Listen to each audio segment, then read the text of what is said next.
그 다음 게스트분을 소개해드릴 텐데 이분을 모시고 나눌 얘기 주제를 먼저 조금 스포를 하자면 외교입니다.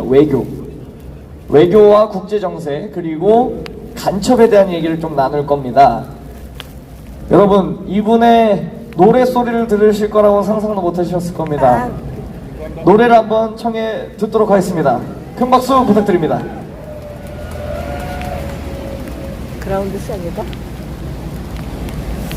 글씨 같은데? 저는 그냥 부르시면 돼요. 비 많이 온다. 글씨 같아. 그냥 하시면 됩니다. 하시면 돼요. 앞으로. Long time ago, I can still remember the music used to make me smile.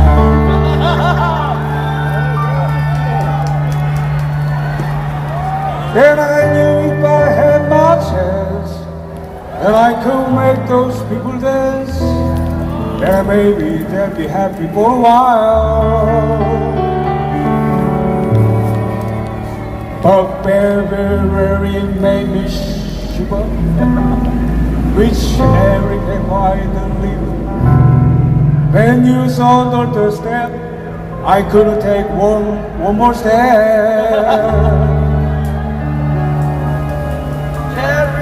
I can't remember if I cried when I read about his little bride, but something touched me deep inside.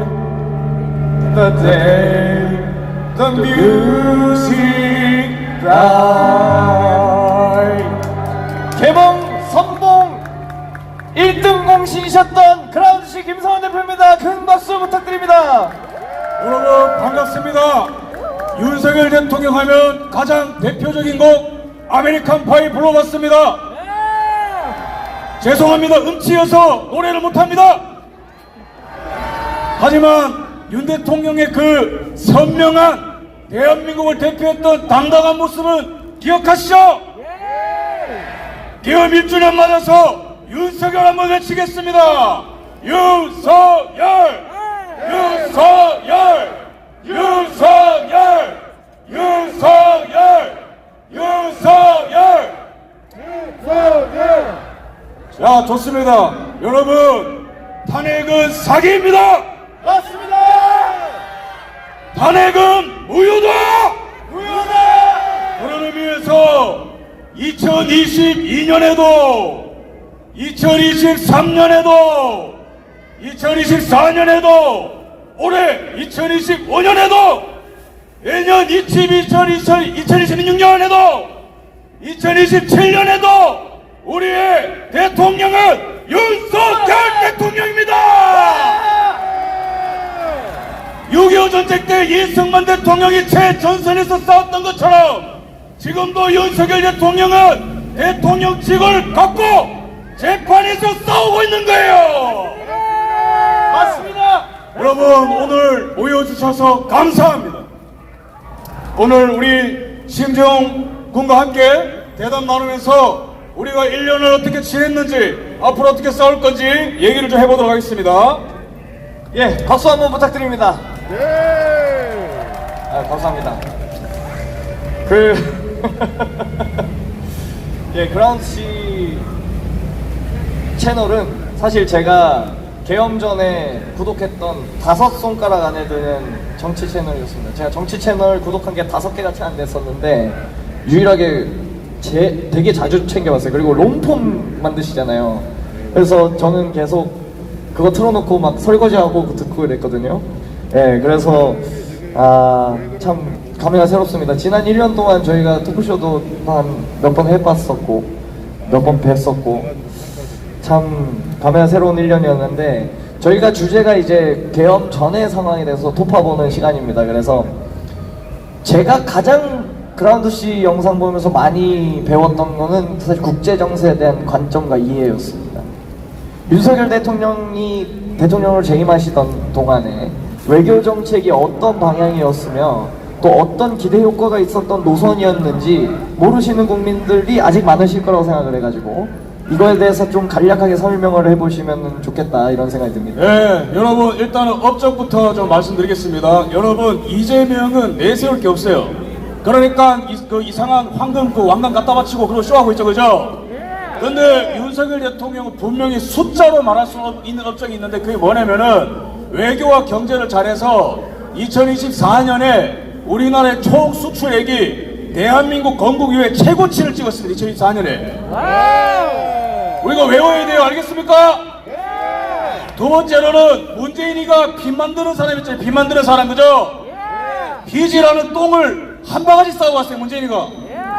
근데 우리가 빚을 낮추지 않으면은 IMF 올 상황이 있습니다. 문재인 임기 후에. 근데 윤석열 대통령이 대한민국 건국 이후로 최초로 국가의 총부채 비율을 낮춘 사람이 윤석열 대통령이에요, 여러분. 정반대로 하는 게 좌파들 빚을 줄여야 되는데 계속해서 호텔 경제학하고 수출 외교 못하니까 계속해서 무역 적자나고. 근데 윤석열 대통령은 외교 안보를 잘해서 수출을 잘했고요. 그 다음에 빚을 낮춰서 대한민국 경제가 선방을 했기 때문에 환율이 견뎠던 겁니다, 여러분. 이재명이는 뭣도 모르니까 자꾸 돈 찍어내죠. 여러분 요즘 환율 때문에 살만 납니까? 외식 가능합니까? 밥도 못 사먹어요. 밥도 못 사먹어. 기름 넣을 때 겁나 그죠? 근데 윤석열 대통령이 경제를 잘해서 환율을 1200원 1300원대에 동결시켜 놓은 분이에요, 그분이. 근데 이재명이가 이거를 1500원대에 올렸는데 민주당이 당시에 윤석열 대통령이 1400원대에 뭐라 했는지 아십니까? 내려오라 했어요. 환율 높다고. 근데 1500원 됐는데도 지금 전부 다 딱 치고 있어요, 언론들이. 이건 정상이 아닙니다, 여러분. 맞았어요. 근데 이재명이는 경제를 못하는데 또 하나 리스크가 뭔지 아십니까? 신중 반미를 하기 때문에 일부러 미국에서 계속 약점 잡고 계속해서 뺑뺑이 돌리는 거예요. 통화 스와프도 안 해주는 거는 안 해주는 겁니다. 근데 윤석열 대통령은 일본과의 관계 회복을 하고 미국과 일본과 한국과 삼각 공조 그 상징적인 선언 캠프 데이비드 선언을 통해서 역대급 윤석열 대통령이 최초로 또한 게 뭔지 아십니까? 뭡니까? 미국 대통령과 일본 총리와 한국 지도자가 최초로 다른 지도자들 빼고 최초로 이 세 명만 만나는 최초의 사건이 바로 윤석열 대통령. 여러분 그전에는 왜 안 됐냐? 김영삼이가 반이라고 문재인이가 반이라고 보수 대통령도 어중간히 스탠스하니까 그런 장면이 안 나오는 거예요. 맞습니다. 최초로 윤석열 대통령 한 게 또 뭔지 아십니까? 나토에 대한민국 최초로 초대받는 분입니다, 이분이. 달달 외워야 돼, 달달 외워야 돼. 언론이 다 숨긴단 말이야. 여러분, 이곳은 자유를 선포하는 곳입니다. 왠지 아십니까? 요즘에는 구글 검색을 해도 한겨레 오마이뉴스 MBC밖에 안 나와. 근데 이런 거는 우리가 이곳에서만 들을 수 있는 겁니다, 여러분. 자, 그래서 결론적으로 말하면은 대한민국은 돈 찍어내면은 IMF 오는 나라예요. 두 번째로는 반미하면은 죽는 나라입니다. 근데 윤석열 대통령은 정확한 노선을 탄 거예요. 100% 친미, 반중, 화해의 장비 도려내, 공무원. 중국 CCTV 군대에서 도려내. 그죠? 이런 걸 했기 때문에 윤석열 대통령 때 정말로 어려운 상황에도 불구하고 외교 안보를 잘해서 대한민국이 3년간 심폐소생술을 했고 윤석열 대통령이 살아남았다면 대한민국은 지금 저 트럼프 대통령과 함께 부정선거 수사를 하고 있었을 겁니다. 그걸 알기 때문에 러시아, 중국, 민주당, 한동훈이 한 팀을 묶고 탄핵시켜버린 거예요. 윤석열 대통령의 이 모든 노선을 우리가 분명히 알아야 됩니다. 화이팅! 죄송해요. 루즈 할까봐 대답을 이렇게 스피치식으로 하는 겁니다. 고맙습니다. 그 대통령께서 개헌 선포 이후로 명분으로 간첩 말씀 또 하셨어요. 근데 간첩 활동과 종류가 되게 더 다양해진 것 같습니다. 네. 정보 유출하는 게 기존에 저희가 인식하고 있는 간첩의 주요 목적이잖아요. 네. 근데 그것뿐만 아니라 뭐 내부 갈등 유도나 여론 조작 같은 것도 있는 것 같아요. 간첩은 도대체 왜 보내는 것 같으세요? 일단은 대한민국 전복, 두 번째로는 대한민국 신종 속을 만드는 것, 중국의 소국 만드는 겁니다. 여러분 제가 숫자를 한번 쫙 나열해볼게요. 여러분 제가 퀴즈 내볼게요. 하루에 여러분 우리나라에 대한 해킹 시도가 몇 건 있는 줄 아십니까? 몇 건입니까? 요새 하루에요. 하루에 하루에 대충 한번 그 에스티메이트 추정해 보시죠. 500건. 예. 여러분 놀라지 마세요. 조선일보에 새로 나온 기사입니다. 하루에 79억 건입니다. 에헤이. 1초에 9만 건 해킹 시도 우리나라 지금. 여러분 이게 보통 상황이 아니에요, 여러분.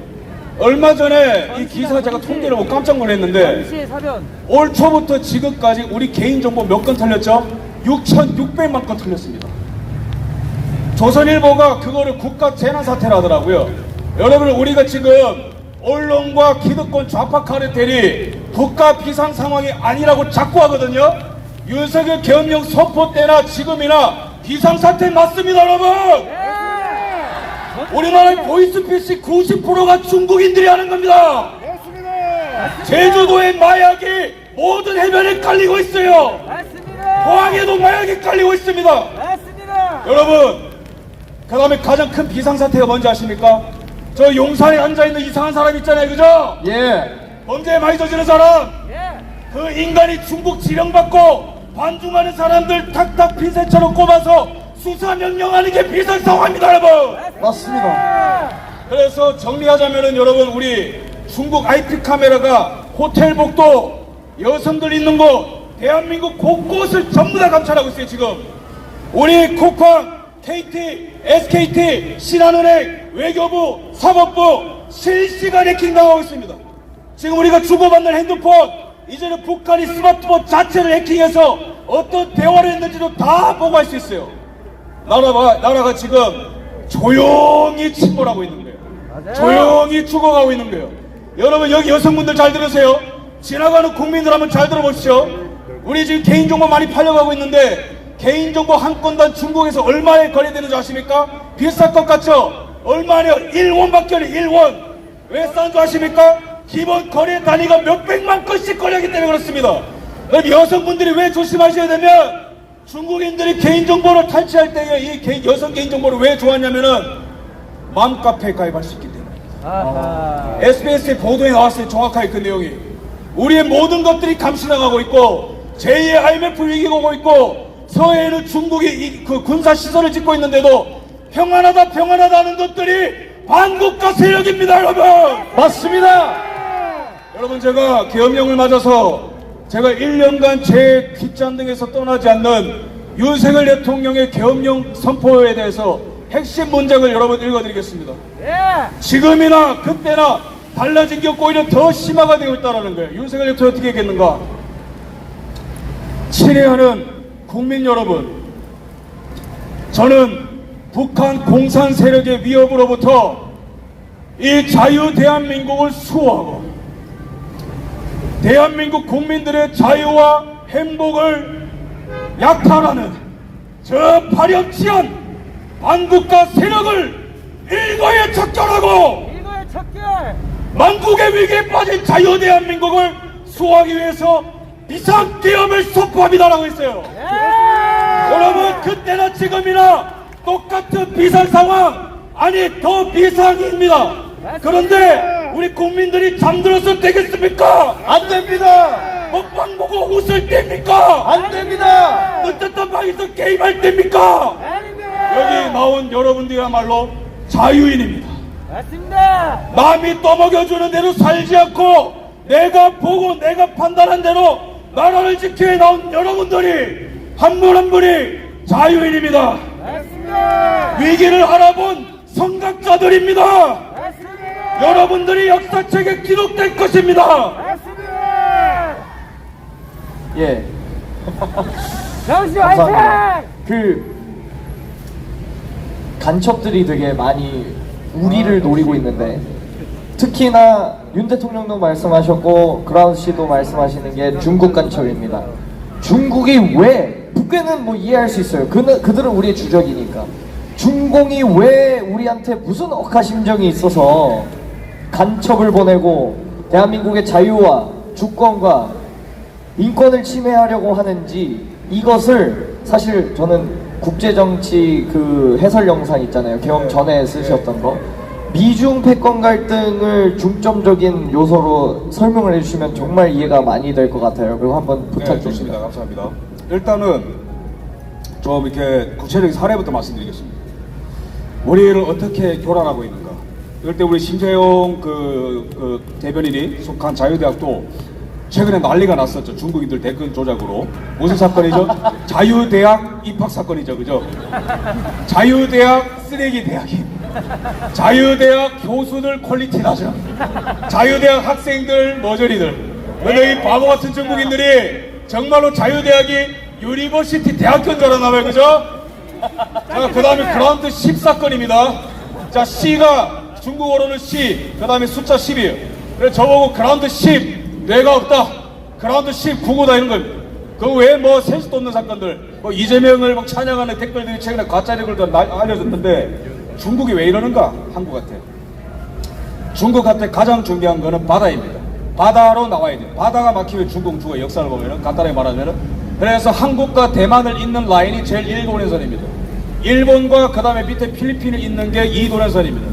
그 다음에 바깥에 미국이 절대 용서할 수 없는 태평강 가까이 오는 게 바로 제3도련선입니다. 중국이 말이죠. 지금 이 바다를 돌파하지 않으면은 이제 진짜 경기 침체와 플러스 인구 감소와 여러 가지 복합적인 문제로 붕괴가 되겠어요. 중국은 무조건 바다로 나와야 됩니다. 근데 대한민국과 대만을 잇는 가장 중요한 선이 1도련선이기 때문에 대한민국 포기할 수 없고, 두 번째, 서해에 지금 중국이 군사시설 짓고 있죠. 그 왜 짓냐면은 중국이 북극해에 지금 수많은 히토리와 에너지가 매장되어 있는데 중국이 북극해로 나가려면 무조건 우리나라 서해를 침범해야 됩니다.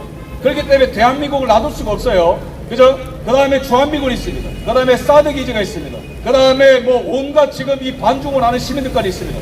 그러니까 중국 입장에서는 지정학적으로 지경학적으로 내둘 수가 없어요. 게다가 우리나라 기업들 삼성, 현대자동차, 그 다음에 뭐 원전, 두산 이런 모든 기업들이 중국의 기업들을 다 위협을 하는 경쟁력 있는 기업입니다. 그럼 중국의 답은 뻔합니다. 한국의 경제와 영토와 모든 정치를 장악해야 되는 목적이 있는 거예요. 재밌는 건 뭐냐면은 한국뿐만 아니고 중국이 관심을 가지는 많은 국가들이 있습니다. 1대1을 위해서 필요한 키르기스탄, 이라크, 콩고 이런 나라에 대해서 필리핀, 캄보디아, 이 제가 방금 말씀드린 5가지 국가의 공통점 뭐예요? 전부 다 부정선거 일어났어요, 여러분. 야, 그러면은 중국 공산당이 대한민국을 놔둘까요? 아니요. 선관위가 국정원의 발견에 의하면은 북한한테 탈 털렸는데 중국이 어이구 예쁘다 선관위 너는 봐줄게 할까요? 영국 선관위를 해킹해서 4천만 건을 캐내고 인도네시아 선관위를 해킹하는 중국이 대한민국 같은 노른자 땅을 놔둘까요? 그렇게 생각하는 자가 국가의 적입니다. 맞습니다. 국민의힘에서 이런 거를 떠들지 않고 우리 같은 사람들이 얘기하는 것 자체가 이거는 잘못된 거예요. 맞아요. 부정선거 없다고 하는 인간들이 공범입니다. 맞습니다. 죄송합니다. 흥분해서 다음 질문에. 목 좀 축이시죠? 네. 아, 목을 많이 네. 쓰셔가지고 정말 속이 시원하고 후련한 얘기들이에요. 그러니까 윤석열 대통령이 계엄을 선포하신 것이 국내 정치적으로 민주당이 입법 뽑고 이것만 집중 조명해서 언론이 다뤘는데, 저는 계엄령 선포하셨을 적에 가장 먼저 이거다 했던 것들이 간첩에 대한 얘기들이었고, 12.12 담화문에서 중국 간첩 사례들을 언급하셨을 때 옳다구나, 지금 윤통께서는 국제정세적인 관점에서도 생각하고 계엄을 하셨구나라고 생각을 했습니다. 그리고 그 핵심에는 우리 계엄군이 어디에 제일 많이 갔죠, 여러분? 선관위로 제일 많이 가지 않았습니까? 그렇다면 계엄의 주 타겟은 선거에 있었겠구나 그랬는데 부정선거 말씀을 하셨어요. 중국과 관련돼 있는 모든 나라들은 부정선거 의혹을 갖고 있습니다. 그런데 우리나라만 없다는 게 말이 안 되지 않습니까? 그러면 중국이 1도련선, 2도련선 하면서 바다를 돌파해야 된다라고 분석을 하셨는데, 지금 우리나라가 지금 너무 부러워하는 나라들이 있어요. 대표적으로 일본입니다. 이 일본의 대외 정책은 윤석열 대통령의 대외 정책과 비교했을 때 어떤 점이 같거나 다르고, 또 이러한 외교 정책이 우리나라에서 일어나는 것이 옳다고 보십니까? 아니면 안 옳다고 보십니까? 일단은 지금 윤석열 대통령과 일본의 정책의 공통점은 대만에 대한 입장입니다. 아까 제가 캠프 데이비드 선언 말씀드렸는데 이게 왜 중요하냐면은 한국과 미국과 일본이 한 편을 먹고 중국을 기술적으로 지정학적으로 포위한다는 선언이에요. 굉장히 온건한 표현으로 나갔지만 잘 읽어보면은 중국을 가두는 서플라이 체인에 대해서 얘기가 나오고요. 그 다음에 전반적으로 대만의 평화에 대해서 얘기가 나오는데 그때 이미 윤석열 대통령이 그 편에 섬으로써 중국과 대척점이 서게 됐습니다. 그래서 지금 다카이치 사나이가 대만 문제에 대해서 속 시원한 발언하는데 윤도택역계에서도 지금 이 자리에 계셨다면 똑같은 노선을 갔을 거라고 저는 생각을 하고요. 두 번째로는 윤석열 대통령 어떻게 보면은 기시다랑 이시바보다도 훨씬 더 반중 정책을 빨리빨리 많이 했던 분입니다. 그래서 화해 장비를 뭐 도려낸다든지 중국 CCTV를 뭐 도려낸다라든지 그 중대에서 그 다음에 미국의 핵 잠수함에 최초로 승함을 한 게 바로 윤석열 대통령이고 그래서 일어났던 전반적인 모든 부분들 그 다음에 뭐 중국이 제일 싫어하는 이제 드론 같은 거를 이제 평양까지 뭐 이렇게 보냈다 이런 걸까지 알려져 있고 미국이 반대함에도 불구하고 북한의 확성기를 들고 이런 측면에서 사실 미국이 가장 원하는 스탠스에 서줬던 거예요 윤석열 대통령이. 그래서 지금 그 다카이치가 하는 것도 윤석열 대통령이 했을 법한 이제 그런 것들 하는 것이고 만약에 지금 윤석열 대통령이 지금 계셨더라면은 다카이치가 하는 일본 내에서 부정하게 이 복지금 타먹는 중국인들 다카이치 사나이가 다 이제 스탑시켰거든요. 그런 것까지 지금 했을 것 같다고 생각하고 윤석열 대통령이 하던 것 중에 끊긴 정책이 아주 중요한 게 뭐냐면은 중국의 저가 철강을 그 관세를 때려서 우리나라에 오는 중국 철강을 멈추려고 했어요. 윤석열 대통령이 11월 말에. 그 왜 중요하냐면은 야 지금 우리나라 한 철강 회사가 부도나게 생겼는데 여러분 요즘에 철강 회사 힘든 거 아시죠? 중국의 저가 때문에 힘듭니다. 근데 속가냈는데 그 우리나라 한국 철강 회사 조그마한 부품 중에 중국 부품 하나 섞여 있다고 미국에서 그 회사한테 관세 160% 때렸어요 최근에. 이게 지금 이재명 때문에 안 봐주는 거거든요. 근데 윤석열 대통령 때 미국과 관계 잘해가지고 철강 관세 몇 프로 했어요? 0%. 그러니까 이게 지금 몇 년 만에 나라가 이렇게 가는 겁니다. 이런 현실을 우리가 알아야 된다는 거 말씀드리겠습니다. 이재명 얘기가 나와서 말씀을 드립니다. 윤석열 대통령께서 탄핵이 안 당하셨고 계속해서 이어나가서 에이펙도 윤석열 대통령께서 하셨다면 트럼프 행정부와 궁합은 또 어땠을지. 지금 관세 협상이나 이런 거에서 이재명이 엄청나게 못하고 있는데 이거는 양상이 많이 달라졌을지 워디프를 한번 좀 물어보고 싶어요. 일단은 여러분 이재명이 기록을 세운 게 있어요. 미국 대통령한테 2달 동안 축하 메시지 못 받았습니다. 이재명이 세운 기록이 어마무시한 기록이 있습니다. 그러니까 그만큼 불신한다는 거고 그 다음에 EU와 일본에 비해서 무역 합의가 2달, 3달 늦어졌어요. 그러니까 이재명이 다 불신인데 윤석열 대통령 때는 트럼프가 당선되자마자 먼저 전화 걸어서 조선에 대한 얘기를 먼저 꺼냈어요. 그러니까 지금 이재명 때문에 다 딜레이 되는 거예요. 조선업 협력, 방산 협력, 원전 협력. 지금도 이재명이가 삽질하고 독일 총리가 중국에 대한 입장 물어봤는데 2, 3만 원 빠져나갔잖아요. 그러니까 이런 데서 입지가 줄어드니까 요즘에 이런 데에서 우리나라 원전이 수출하는데 굉장히 애를 먹고 있더라고요. 그러니까 이런 것들이 이래서 지도자가 이제 굉장히 중요하다. 정리하자면은 우리나라 전반적인 산업들 방산, 조선, 자동차, 철강, 건설 이런 것들이요 박정희 대통령이 확 세워놓은 거 아닙니까? 근데 지금 우리 시대가 왜 중요하냐면은 한 단계 이 박정희 대통령이 닦아놓은 것들을 업그레이드 시켜야 되는 거예요. 유럽에 진출하고 호주에 진출하고 미국에 진출하고 근데 그런 것들이 이재명에 의해서 지금 시간이 굉장히 많이 지연되고 있고 앞으로 이제 큰일 나게 생겼다는 말씀드리겠습니다. 다음 주제가 사실은 부정선거입니다. 그래서 외교랑 간첩이 주요 이슈니까 니주를 깔기 위해서 이걸 여쭤보고 싶어요. 트럼프가 최근에 트위터를 하나 리트윗을 했는데 거기에 한국이 부정선거 피해국이다라는 식으로 트위터를 리트윗을 했어요. 이거에 대해서 좀 해설이나 전망을 분석을 해주시겠습니까? 여러분 우리 용기 냅시다. 이거 참 역사가 재밌는 게 뭐냐면은 정확하게 작년 12.3 개업 이후에 딱 1년 만에 드디어 트럼프 대통령 입에서 한국 부정선거 얘기 나온 거예요. 박수! 여러분 이제 시작입니다. 계속 싸웁시다. 지금 두려워하고 있는 거는 용산에 있는 저 이재명이다. 여러분 이게 참 얼마나 여러분 트럼프 대통령이 이재명을 어떻게 다루고 있냐면은 김정은 다루듯이 다루고 있어요. 김정은한테도 나는 너와 사랑에 빠졌어. 근데 제재를 200개 때려버려. 이재명한테도 great president ever 이렇게 하거든요. 근데 뒤에서는 막 관세 때리고 협박하고 반중해라 그러고 막 협박해요. 그러니까 이재명한테 금관 줘서 고마워 땡큐 트럼프 이러는데 뒤에서는 갑자기 한국 부정선거지롱 이러고 있는 거예요. 트럼프 대통령이. 그러니까 이재명이는 정신 못 차리고 있는데 요즘에 이재명의 워딩을 잘 보면은 이 인간이 뭐에 집중하고 있는지 알 수 있습니다. 자, 첫 번째 이재명 입에서 많이 나오는 키워드. 자, 1번 현수막. 현수막. 거기 뭐가 있는데 부정선거 그죠? 두 번째 대통령 호소인이라는 말이 긁혀요. 최근에 그 김용현 장관님 변호사 이하산 변호사께서 유튜브에서 이재명 대통령 호소인이라고 하니까 긁혀가지고 막 실명 거론하고 그죠? 그 다음에 또 보면은 야 중국 공산당이랑 우리나라 부정선거 무슨 상관이야 이런 라이브 때 이러면서 갑자기 트럼프도 부정선거 없다 했는데 계속 뭔가 트럼프를 끌어들여. 지금 몸이 뭐냐면은 가슴 깊은 곳 속에 엄청나게 무서운 곳이 있는 거예요. 뭔가 올 것 같다. 왜냐면 마두로 다음이 버리는 걸 알거든 지금. 여러분 마두로랑 트럼프 대통령이 3일 전에 전화했거든요. 베네수엘라의 지도자 마두로 그 좌파 독재자 그저 베네수엘라의 이재명. 근데 그 인간이 부정선거 글로벌 카르텔의 중심에 있는 나라 아닙니까? 베네수엘라 다들 아시죠 이런 내용은? 자 근데 이 마두로를 트럼프 대통령이 군사적으로 포위한 게 부정선거 때문인 것도 아시죠 여러분? 예. 이미 끝났습니다. 그 보고서는 다 올라갔어요 그죠?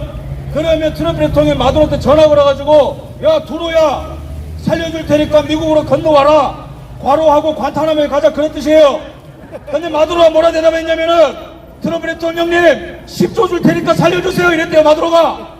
지금 마두로는 죽기 직전인데 오늘 이미 꺼진가 충격적인 어제 외신 기자가 나왔는데 뭐냐면은 베네수엘라에서 그 스마트매틱이라고 부정선거에 사용되는 전자투개표기가 있어요. 그거를 감독했었던 전 베네수엘라의 국가정보원장이 이 사람이 실토를 했거든요. 트럼프 대통령한테 최근에 편지를 썼어요. 살아남으려고. 침몰하는 배에서 난파하는 겁니다. 여러분 부정선거가 심판받을 마지막 때가 오잖아요. 그 같은 배에 탔었던 쥐새끼들 다 뛰어내립니다. 근데 아까 제가 말씀드렸던 그 전 베네수엘라의 국가정보원장 이름이 휴고 카르발인데 이 사람이 죄가 많아서 이미 스페인에서 2021년에 체포가 된 적이 있어요. 그 다음에 미국에 송환됐는데 죽을 날을 미국 감옥에서 기다리고 있었던 거예요.